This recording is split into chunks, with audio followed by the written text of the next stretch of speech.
Hi, welcome back to Growing at Home. Today I'm going to share a little bit about what my weekly planning and preparation process looks like. So how I plan for the week ahead, how I reflect on the week that we just completed, and kind of how I pull all of our materials together and all of that. So the first thing that I do in my planning process is to get all my stuff out. So I have a weekly planner. This is just like a printable one from Etsy. It just has the days of the week in it. And then I have my monthly planner, which is my planner at a glance. So I just go through, I don't do this every week, I do this once a month. So I'll go through and I just write the subjects and then the topic that we're studying, just so that I can kind of,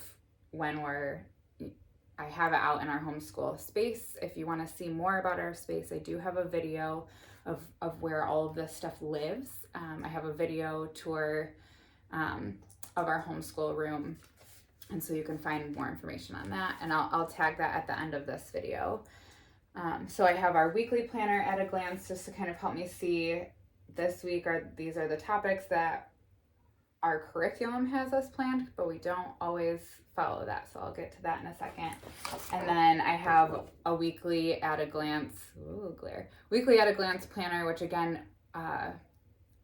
we don't really use the days of the week necessarily.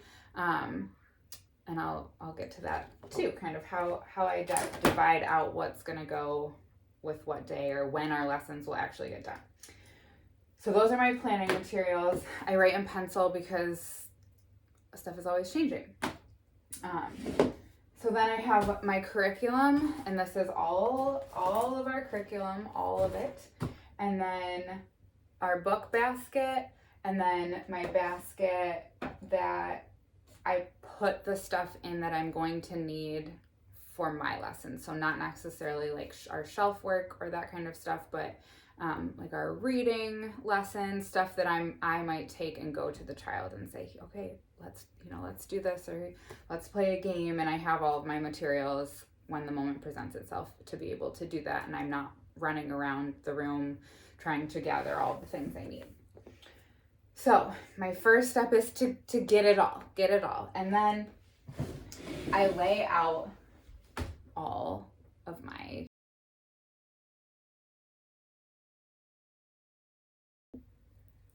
so once all of my curriculum is laid out, I lay it out and I have it open to the week that we just did. And I do that because we don't always get to everything. And so this is my process of looking back at what did we complete, what still needs to be done, and kind of assessing where we're headed for the next week. So this week for us was our first week back from holiday vacation. So my husband had a weird work, we didn't have our full week. It was not a normal week. So we weren't in our normal flow of our normal routine. And so we didn't get a whole lot done, and that's okay. We didn't get a whole lot done of what I had planned. There was a lot of learning happening, a lot of games, a lot of other stuff that, 100% child-led stuff. So the curriculum that I had planned, stuff that I want to be doing, we didn't get done as much, and that's okay. So what I do is I do kind of like a reverse planning. And so I write out everything I hope to get to, and then I sort of check it off as we do it. So I don't necessarily say we're going to do this on this day and we move through everything in that order. That's not how our days work or our weeks work.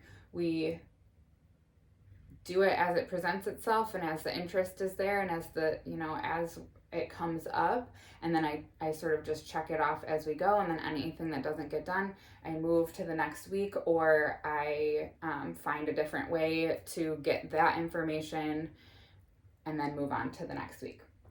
So I have everything open to the week, to last week. And so then I go through and I just check off what I did. So once I go through everything that, check off everything that we've done, sort of take stock of what we're going to carry over into the next week and what needs to be done, I open up my curriculum to those pages. And then I pull out my books. So I have my basket of books from last week that we were hoping to get to.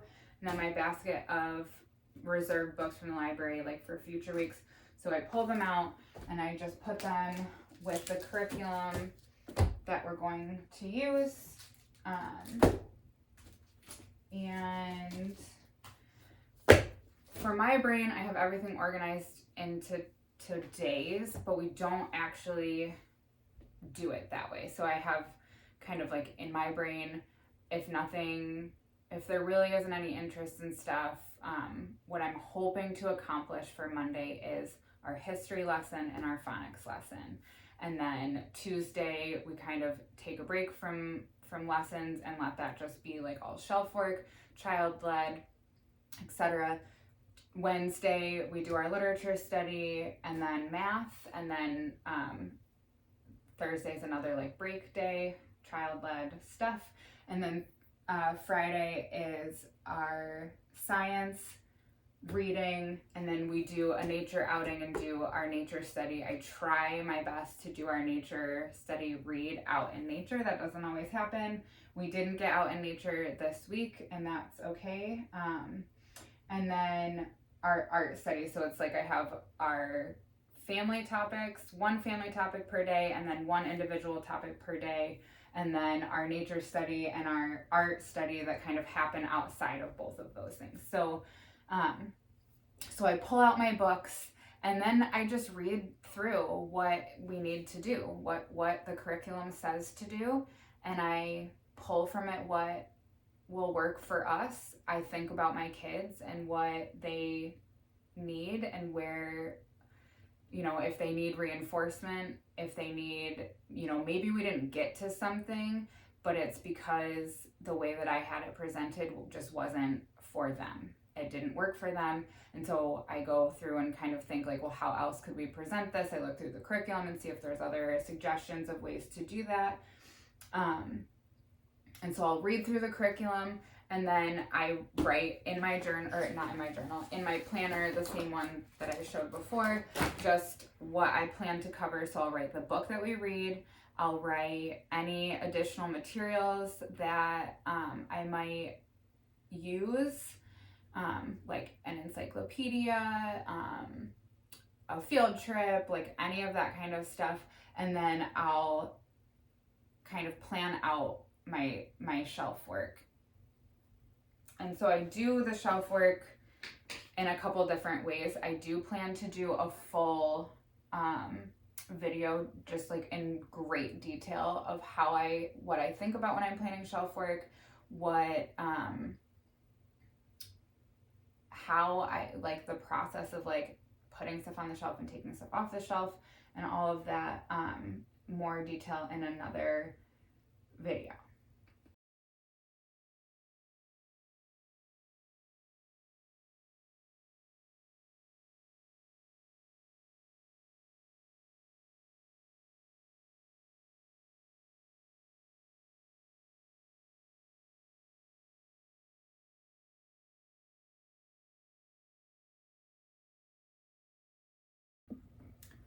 Once I've recorded the book and the topic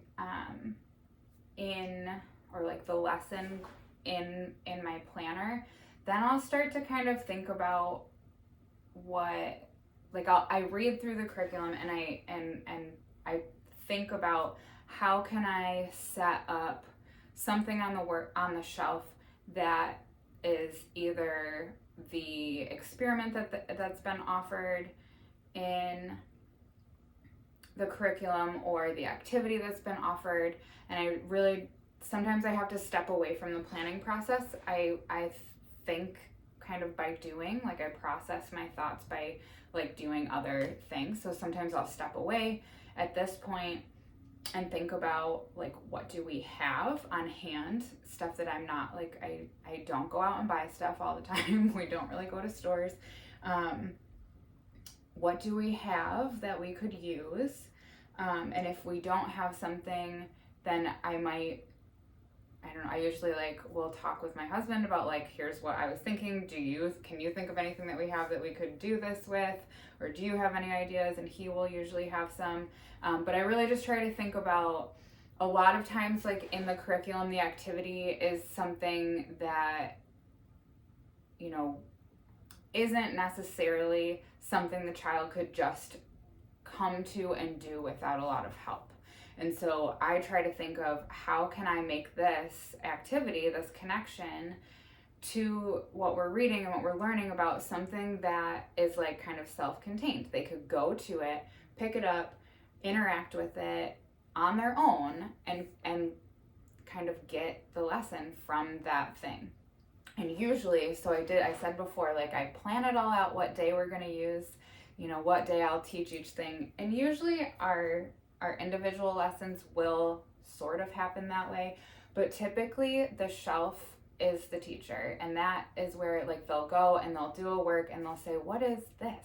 Last week, the magnets for the formation of the universe and the planets. And that just automatically led to, we never read the book, and that's okay.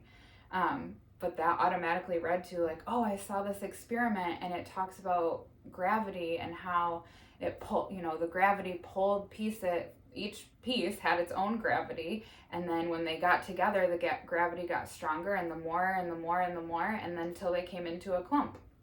And so the book is in our book basket to be read if desired, but the information that was needed to be conveyed from the lesson in our curriculum was conveyed, and they figured all on their own. So a lot of times that is how it comes up, and that was the first thing they went to. I didn't have science plan till Friday. Monday was that lesson was over. I could check it off. So for me,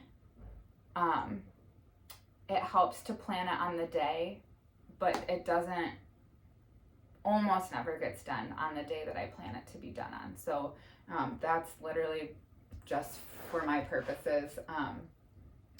And so, yeah, so then I step away. I think about it. Sometimes I won't have a clear idea, and I'll just pull everything off the shelves that I know that we're not going to use, think about it for a little bit, and then come back to restore the shelves. And so again, I'm going to do a whole video. Maybe I don't know if it'll end up being just one video or maybe a couple of videos that talk about my process of doing the shelf work, because that's a whole thing in itself. So I have everything. As I write it down, I stick it in the basket that it needs to go in. So I stick our books and our phonics lessons that I have in my hand to do the lesson here. I put all those in here, and those go to live up on my cabinet. Our books for next week and our curriculum go back onto my planning shelf. And then I do end up writing it out just at a glance on here. And that gets hung up, and my book, my planner that I write everything in detail in, goes into the bottom of my cabinet, and I don't really look at it again until next week when I pull it back out, check off my things that we got done, move everything over into the next week. Yeah, so I'm going to go process, and then we'll come back and do our shelves. So as I kind of come up with my shelf work, often I will revisit the curriculum. So right now I'm kind of trying to think of the math, what I have out for math, because we're continuing with the same idea, but the work that I had out, he has it, he's doing it. I have counters out, but he's doing the work mentally in his head. So I'm trying to think of different ways that we can kind of do the same thing moving forward. And so I often will revisit the curriculum. What does the curriculum have? Maybe what's ahead in the curriculum? And then for things like reading and math, not for something like science or history. For those subjects, I will visit the what the curriculum says, but I'll look other places. I'll look on Pinterest, I'll Google, look in, like, we have some different encyclopedias and things that offer different projects and that kind of thing. So I don't limit myself just to what the curriculum says. And so once I have that, when I get my idea, I'll come back and I'll write it in for the work, and then I will draw a picture of the shelf because I'm a visual person and I like to see what it's going to look like. This also helps me to not go overboard with when I look on Pinterest, I don't know about you, but when I look on Pinterest, I'm like, oh, that's a great idea, and that's a great idea, and all of a sudden I have 50 things for one subject and one space of the shelf. And so I'll try to pick my one thing and put it on paper, and then I won't, I'll stick to that, and it will be easier for me to remember. I can see it, and then when I go up, a lot of our extra stuff is in the attic, so when I go up to the attic and I'm thinking about what I need to get, what size tray I might need, that kind of stuff, I can see it visually on my paper. So after processing and reflecting and looking at my material and all of that stuff, I will, like I said before, I write it down, and then I make a list that's just on a piece of computer paper of the materials that I need. What do I need for each thing? I need a tray, what tray, what little items do I need to make all of these work. So I make just a little list, and then I run around the house with this basket and this is probably the hardest part for me, is I just feel like I'm kind of running wild for about an hour. Running around the house, going downstairs, forgetting stuff downstairs, going up to the attic, forgetting stuff up in the attic. So I take this basket with me. I have Ziploc bags that I will put materials back into. I'm trying to get better at putting stuff away. I've never been good at that. That's something I'm working on. So my attic is a mess because I just take stuff up there and I don't actually return it to where it goes. So I'm trying to get better at that, but I'll put stuff in the bags and then try to put it back where it goes up in the attic. And then, and then do my shelves. So let's go.